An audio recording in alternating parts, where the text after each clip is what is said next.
Oke, ini adalah kurva yang tadi Ibu bilang, the law of diminishing marginal returns.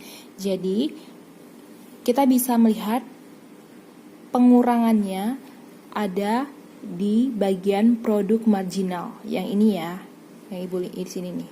Oke. Nah, jadi cara menentukannya, kita bisa lihat di tabel ini dulu ya. Ini ada jumlah pegawai, ada jumlah produksi sepatu, ya. Waktu pegawainya 1, mereka cuma mampu produksi 5 sepatu, ya. Mampunya produksi 5 sepatu. Nah, terus pegawainya ditambah menjadi 2. Ditambah menjadi 2, akhirnya pegawainya perusahaan itu bisa memproduksi atau membuat sepatu sebanyak 10. Jadi semakin banyak pegawainya di sini, semakin banyak yang bisa dihasilkan, ya. Nah, jadi kalau semakin banyak yang bisa dihasilkan, pastinya keuntungannya lebih besar dong, ya kan? Tadinya cuma mampu produksi 5, jadi yang dijual 5, sekarang mampu produksi 10, yang dijual 10. Jadi di sini karena bertambah produksi dari 5 ke 10 tadi ya, akhirnya nilai tambah kita bisa lihat berupa keuntungan ya. Nilai tambahnya juga bertambah. Produk marginal itu artinya nilai tambah ya. Ini produk marginal itu namanya nilai tambah. Jadi dari 5 ke 10 itu bertambah sebesar 5. Oke? Nah, gitu juga kita lihat seterusnya. Dari 2, terus ditambah lagi pegawainya jadi 3. Waktu pegawai ditambah 3, jumlah produksi sepatunya bertambah lagi nih jadi 25. Ini 25. Nah, tadi mampu produksi 10, sekarang karena pegawainya tambah 3, jadi produksi sepatunya jadi 25. Nah, di sini kita lihat berapa nilai tambahnya. 10 menjadi 25 itu berapa tuh? 15 ya kan? 15 ini caranya kamu gampang aja. 25 dikurang 10. Ya, 25 kurang 10 itu kan sebesar 15. Oke. Atau bisa juga 10 tambah 10 tambah 5 gitu ya. Ini 10 tambah 5 itu 15. Atau boleh kamu kurangin 25 kurang 10, 15. Sama kan? Oke, lanjut lagi ya. Belum. Sekarang pegawainya ditambah lagi jadi 4. Jadi 4, produksinya bertambah lagi jadi 50.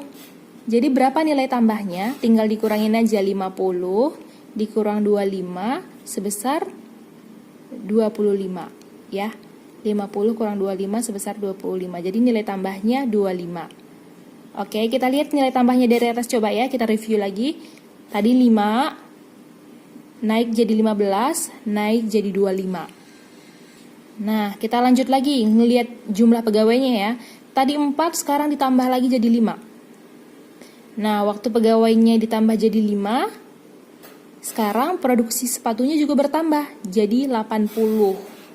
Tadi mampu memproduksi atau membuat sepatu sebanyak 50, karena pegawai ditambah jadi 5, akhirnya mereka mampu bikin 80.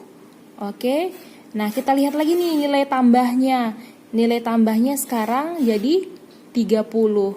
30 ini tinggal kurangin aja ya, sama aja kayak tadi, 80 dikurang 50. Hasilnya 30.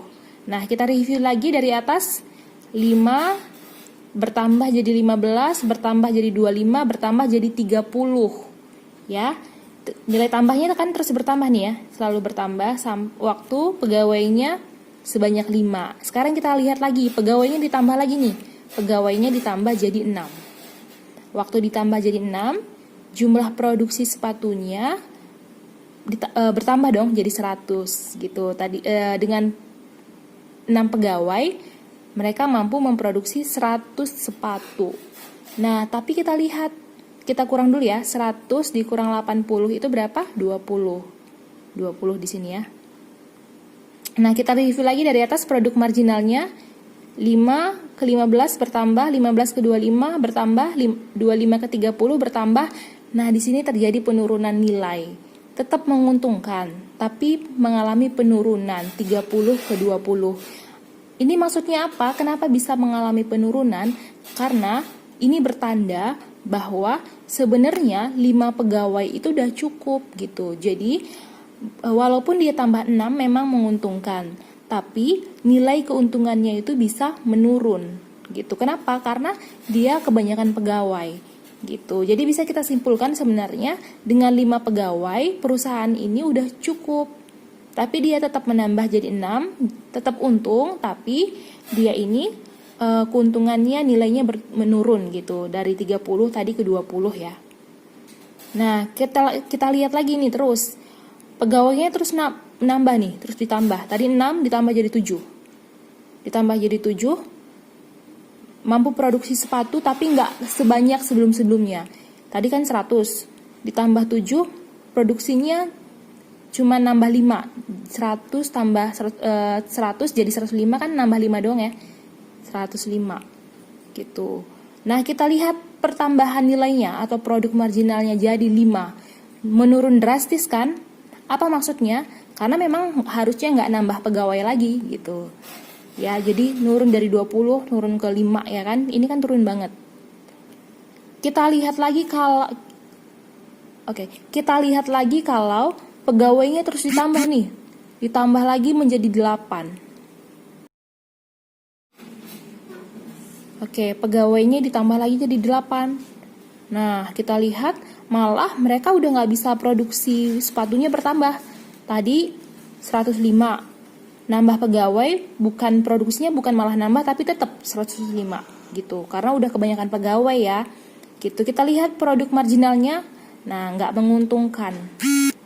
Keuntungannya nggak bertambah gitu ya. Berarti apa namanya buang-buang energi, buang-buang uang. Kita lihat lagi, kalau misalnya ditambah lagi menjadi 9, malah jumlah produksinya menurun 90. Malah menurun ya kan, nambah pegawai malah menurun. Nah, kita lihat produk marginalnya minus, malah rugi ya kan. Apa maksudnya?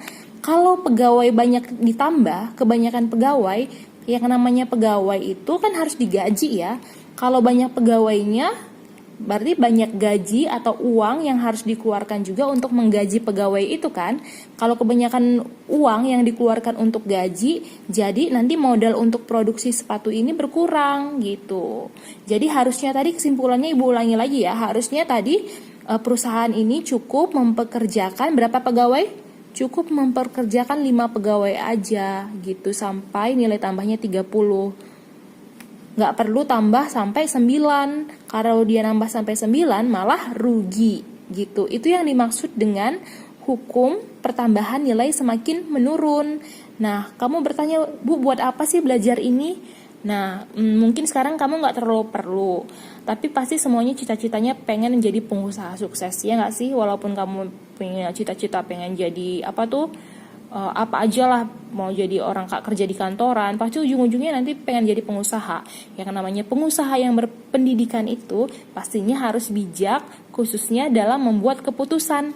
Nah, ini salah satu cara pengambilan keputusan nanti waktu kamu sudah menjadi pengusaha. Jadi kamu harus bisa dan harus mengerti dari sekarang gitu ya. Pengusaha yang berpendidikan itu harus beda sama pengusaha yang nggak sekolah gitu. Nah, sekarang kita bikin kurva ya. Kalau ngeliat kurva jangan sedih. Jangan seolah-olah ngelihatnya susah. Ini gampang kok. Caranya kamu tinggal pindahin jumlah pegawai. Jumlah pegawai ini di yang horizontal. Ini horizontal. 3, 4, 5, 6, 7, 8, 9, 10. Kelipatan 1. Nah, ini kelipatan 1 ya. Sekarang yang horizontalnya itu kamu bikin jumlah produksi. Jumlah produksi nanti 10, 20, 30, 40, 50, 60 sampai 100 itu kelipatan 10 ya. Oke. Nah, untuk bikin kurvanya gampang. Kita tinggal gabungin aja. Ini kan 1 sama 5. Ya, 1 sama 5. Jadi, maaf ya Bu Feb. 1 sampai 5. Jadi satunya kita ambil dari sini kan. 5-nya karena di sini tadi sampai 10 di setengahnya. Jadi tinggal bikin tarik garis, maaf ya Ibu coret-coret di sini gitu. Lanjut, yang B, jumlah pegawai 2 di sini, 2 di sini. Terus jumlah produksi 10. Di sini 10. Kita gabungin titiknya. Nanti ketemu di sini. Terus taruh B. Nah, nanti sampai 9 terus ya, sampai 9 terus nanti kurvanya jadi kayak gini. Oke? Nanti kurvanya jadi kayak gini, kamu gabungan titik sesuai dengan di sini. Nah, nanti ini Ibu buat jadi tugas. Adalah yang baru nanti tugasnya sebentar. Oke. Sekarang tugas kamu bikin produk marginalnya. Ya, tentukan produk marginalnya. Menentukan produk marginal persis tadi yang Ibu sampaikan ya. Jadi nanti di buku tulis kamu gambar ulang tabel ini. Terus di samping produk total ini, di samping produk total, di sampingnya kamu buat produk marginal. Nah, nanti produk marginalnya kamu isi sendiri ya. Kalau nggak ngerti, jangan malu bertanya. Lebih baik salah daripada nyontek, oke?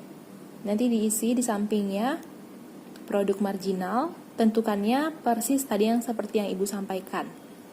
Ya. Nah, tugas keduanya kamu buat kurvanya.